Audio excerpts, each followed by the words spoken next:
talagang pumili ako ng hindi malungkot na makarami para rito. Patubato sila ang tamay, huwag magalit. Tuwang-tuwa nito si Ashil 811. Sararay DJ da. Hello po. Ang pamagat nito ay Kipal. Masasabi kong isa ko dito ay umaalipin. Masakit man aminin, ngunit kailangan kong tanggapin. Wala din kayong magagawa dahil di nyo alam ang dahilan kong malalim. Kaya pagkapakinig nito, kayo nang bahala kung ako ay inyong aalipustahin.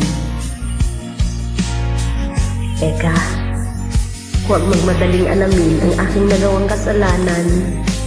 Bago pa nila, ikaw, siya at sila ako'y pag-usapan, o pwede bang ako muna ipakinggan nang kayo ay maliwanagan at malaman ang natatanging kong dahilan kung ba't sa cheater ako isa sa napabilang. Ito para sa inyo. Una pa lang, hindi ko naman talaga balak isip natin gumulo. At kung pag-ibig ang basehan, nakakaramdam din naman ako nito. Kasalanan ko nga lang, nagmahal ako ng dalawa sa isang panahon na akala ko masaya. Oo nga't masaya nung una, nakakapanabi bawat eksena. Ngunit kalaunan ay naging saya, ay naging lumbay na ng bawat isa sa kanila. Gusto na akong ibahay, o diba kaloka? Batid naman ang isa sa umpisa pa lang, sinabi ko na sa kanya, ikaw ay may kaagaw. Ngunit sabi niya, ayos lang, nakakaintindi ako. Dahil kita'y minamahal. At sinabi ko sa sarili ko, mamahalin ko sila ng pantay. Lamangan ay wala sana sa inyong isipan.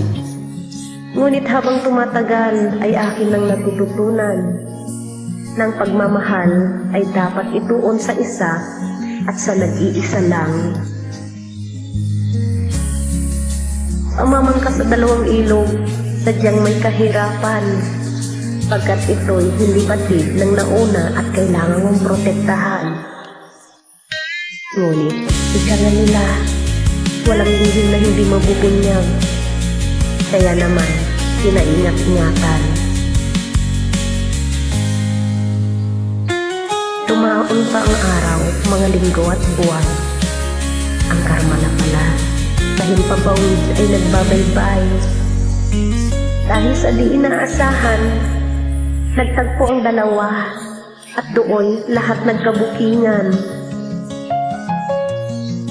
At ako'y tuliro ng kanilang pinagpili kung sino ang napupusuan.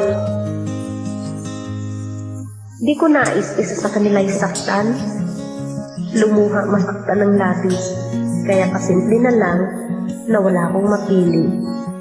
Kaya ako'y nag-iisa, laging luha ang lulan at humihikbi.